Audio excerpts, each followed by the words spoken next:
I had to steal somebody's computer. Oh,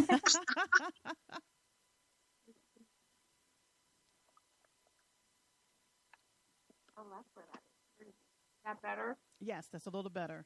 Sorry about that. Oh, no problem. So what do you suggest that women do that want to either change careers? Because unfortunately, with the economy right now, a lot of people in a position that if they didn't want to, they really need to make some changes, to create a business or change careers in order to basically get their income back up or increase their income because of what has happened in the last 5 years. Absolutely, and it's not uncommon. It just needs to make sense. And if it doesn't, then you need to make sure you make it make sense. So I know some folks who have come out of the administrative assistant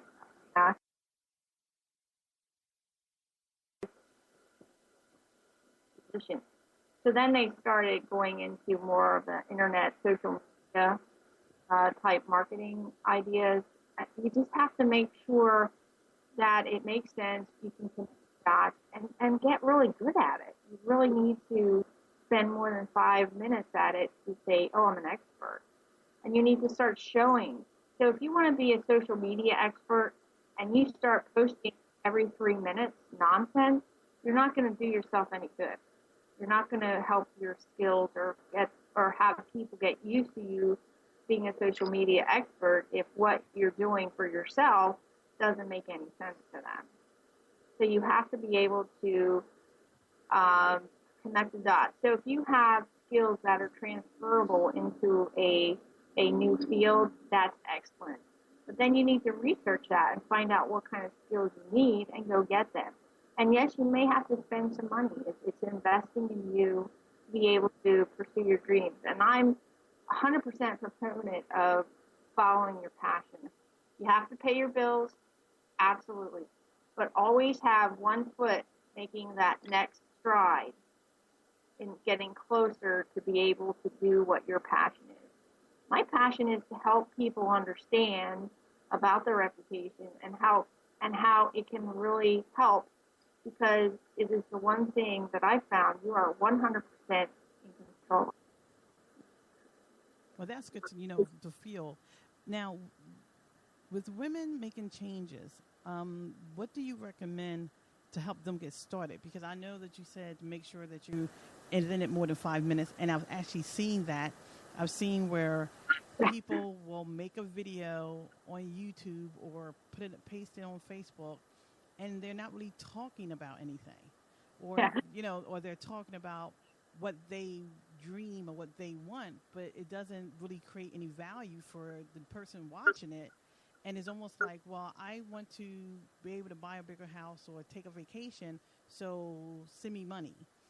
And Yeah. that's not really a business. And I understand that you want to be encouraged and motivated, because that's what we do at Launch Over 40. But at the same time, you need the basic skills.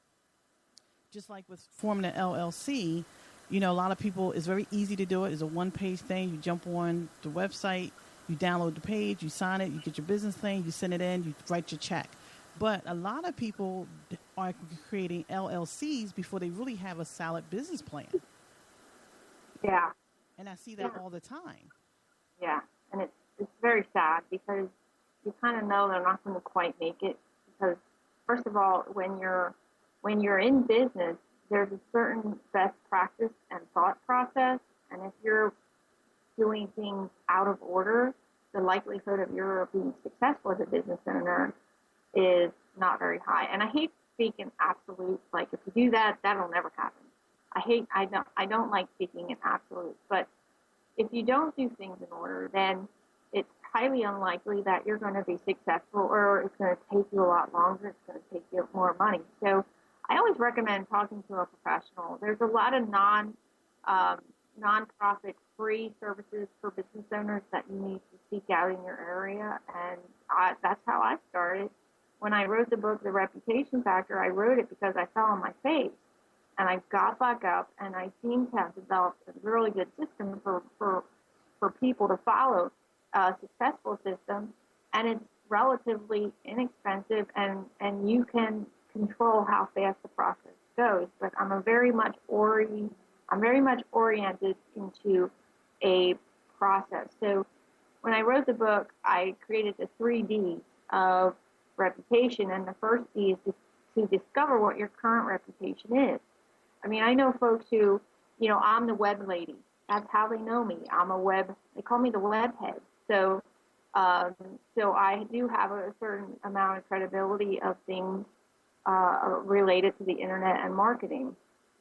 People who are the cake lady, the wig lady, the real estate lady. So you have to discover what your current reputation is, and you need to do that. There's a couple different ways you can do that, and the book outlines it.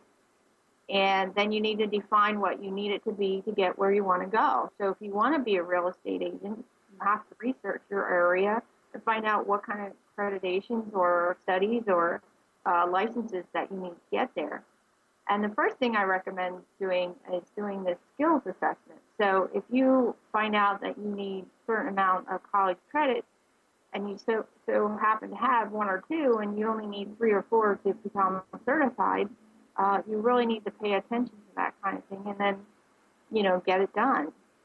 And then the third D, which is the lifelong part of the book, is development. So how do you develop? You know what it is. You know what we need it to be. Now, how do we develop it to get it? So I broke that into first impressions, communications, and network. And I think we all know what first impressions are. But again, I put a little bit twist on it because I don't really think like most folks. But I don't think that you can, I think you can redo your first impressions, because if you keep it consistent in what you're talking about, I think that can help with redoing your first impression and getting folks to think. So if you want to go into real estate, obviously you want people to see you and think real estate. And how do you do that? Well, you always talk about real estate. You're always involved with real estate. Your social media postings is about real estate, and not just selling properties, but education on the housing market and going deeper. And then you have the communications part, and that is using and creating things around you that scream real estate agent and home buyers, and all the warranties or things and options and how the process, maybe holding workshops. And then the third, the network, you may want to hang out or get to know very successful real estate agents, or you may, if you're living in an area that you have a high rate of elderly folks who are moving from their home to a facility for assisted living or cottages or over 55 communities, you want to start building a network in that area. Whoever your clients are is where you need to be. So, I mean, that in a nutshell, it gives you the ability to take charge of this process. You can go as fast as you want or as slow as you want. And like I said, this is not a read a book and put it on a shelf and never go back to it. I actually have a really good friend of mine who's been in business for about 35 years, and he read my book, and he has like 14 pages folded over, so he can refer back to that. So that's what I want. I want people to be able to take charge and go through this process like I did and get their dreams answered or get their goals met. Now, what stuff do you recommend for women? Because I know in business, I met a lot of women through networking that seems to not be able to ask for the sale or be assertive. That is a problem, and it's funny because when my husband and I go to buy a vehicle or some large purchase, I'm the one in charge of negotiating. He needs to go sit because he caved way too early, and you just need to have that confidence. I've always looked at it, if you don't ask for the sale, they're not going to buy it, and then I'm not going to pay my mortgage. So it's pretty much that simple. And it's funny, after the first one works out and you're negotiating either for a salary or you're trying to make a sale and they buy it, it's amazing how it gets easier after that.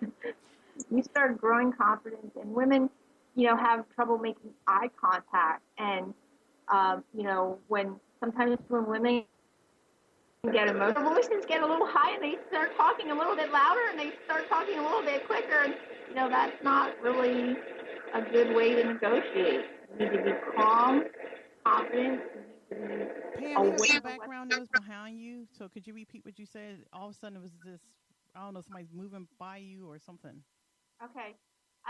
Sometimes the tone of your voice when we get excited gets higher and we start talking faster.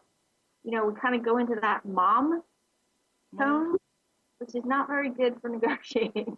So we have to make sure we breathe and that even if you're not comfortable, fake it and enunciate your words and make eye contact and make sure you're sitting straight.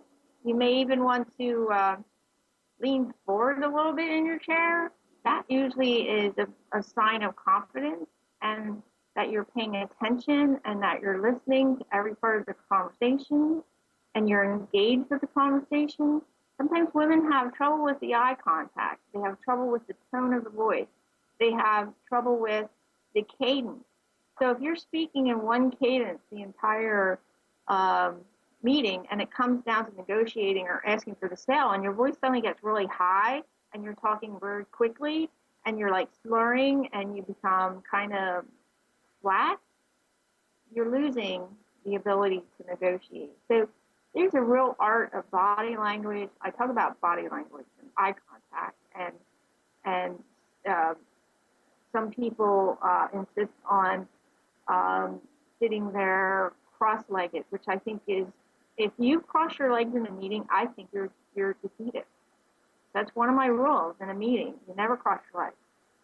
That would be the girl thing to do. And right now, I'm a business owner, devoid of being a girl.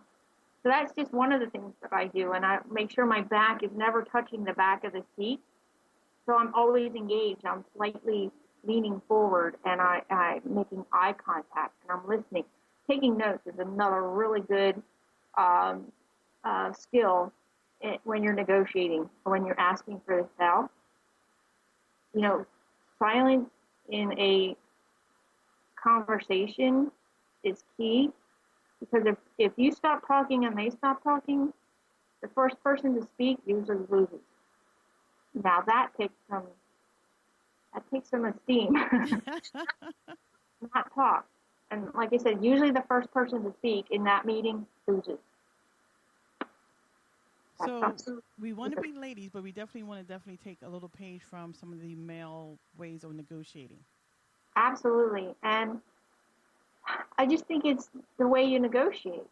It's not really gender-based, but men are much better at it. I think they had longer to practice it, and they have more people around them to mentor them. My mentors have all been male, so the negotiating part, and you go in there and your palms are sweating a little bit, and you're getting a little bit warm. That's a good sign because you're aware of where you are and you're aware of the situation you're in. So I still get a little sweaty palms when I go through something.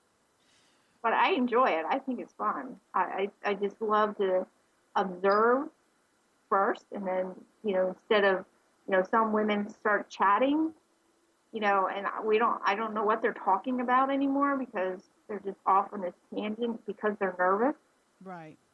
So I've kept a piece of paper for about the first 10 years of my business life, and it just simply said, "Shut up." That was my reminder, because the person who talks the most loses usually as well. So it's better to listen in those kinds of situations. And a lot of times being nervous and not quite confident enough, you start talking. And you can't do it. You have to, again, mine said, shut up. And I got better at that, at listening. Now, what do you say to women who are just starting out? And of course, everything's not perfect. You and I had an interview we did a couple of weeks ago that the technology did not cooperate, and now we're doing a second one that is much better. Thank you. But I have to be honest. It's always that suck it up and to say, hey, this is what happened, and can we, take some time to get it together? And but when you do something for the first time, it's always hard. You're already nervous. What do you say to that woman that is she's ready to pull the trigger, but she's afraid of it's not perfect yet. The website's not quite perfect. The technology's not quite perfect.